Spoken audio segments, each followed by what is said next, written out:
जय भीम मित्रों। बहुजन जननायक मान्यवर कांशीराम का जन्म 15 मार्च 1934 को पिर्थी बुंगापुर गांव में हुआ था। उन्हें बहुजन नायक मान्यवर के नाम से भी जाना जाता है। साहब कांशीराम एक भारतीय राजनीतिज्ञ और समाज सुधारक थे, जिन्होंने बहुजनों, भारत में जाति व्यवस्था के सबसे निचले स्तर पर अछूत समूहों सहित पिछड़ी या निचली जाति के लोगों के उत्थान और राजनीतिक लामबंदी के लिए काम किया।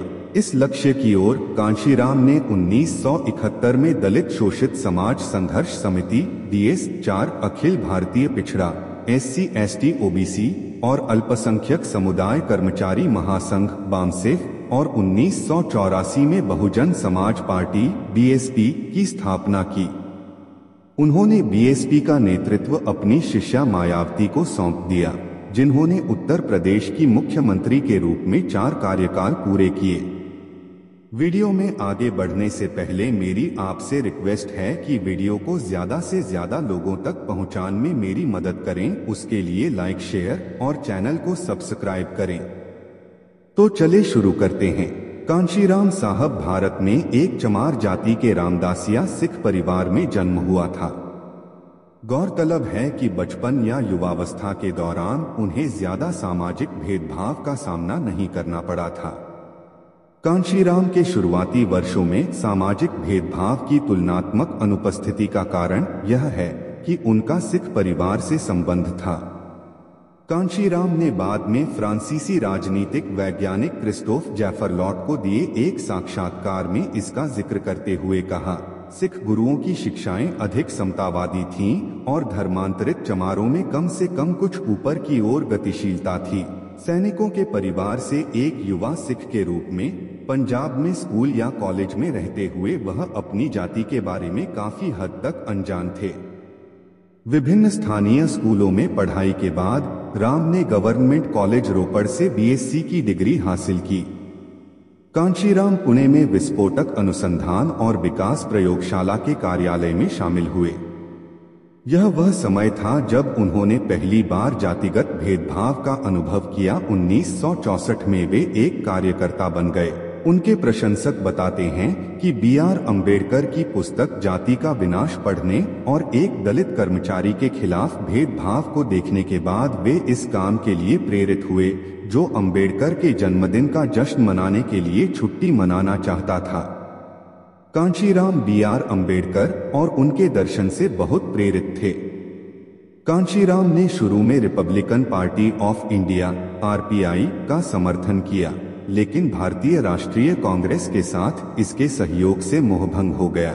उन्होंने अखिल भारतीय SC/ST OBC और अल्पसंख्यक कर्मचारी संघ की स्थापना की और 1978 में यह बामसेफ बन गया, एक संगठन जिसका उद्देश्य अनुसूचित जातियों, अनुसूचित जनजातियों, अन्य पिछड़ा वर्गों और अल्पसंख्यकों के शिक्षित सदस्यों को अम्बेडकरवादी सिद्धांतों का समर्थन करने के लिए राजी करना था।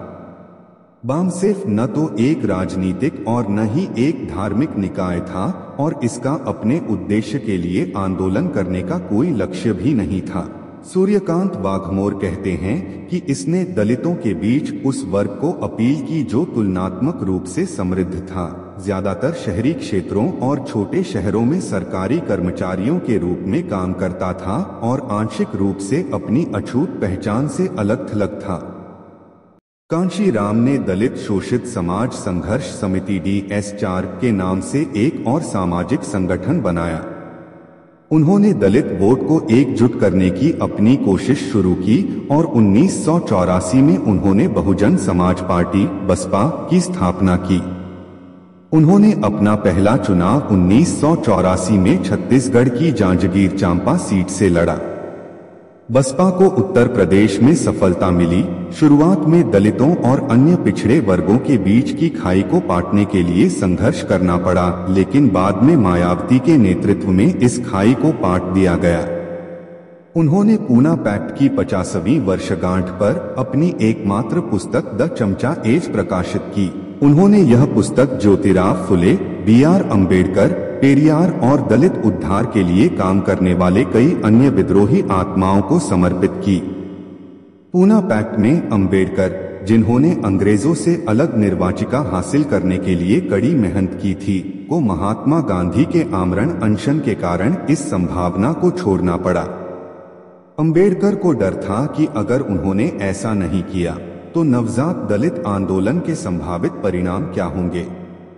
कांशीराम का मानना था कि पृथक निर्वाचिका ने दलितों को स्वायत्तता और अधिकार प्रदान किया होगा, इसने उच्च जातियों की शक्ति को कमजोर कर दिया होगा, जिनकी आबादी अपेक्षाकृत कम थी।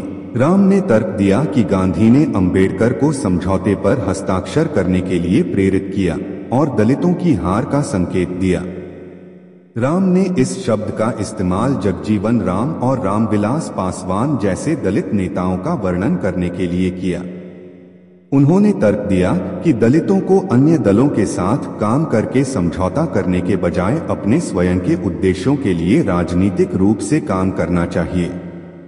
इस प्रकार चमचा युग में दलितों के एक वर्ग की अवसरवादी लामबंदी, जिसे कांशीराम कहते हैं, अभिजात वर्ग का अलगाव पैदा करती है।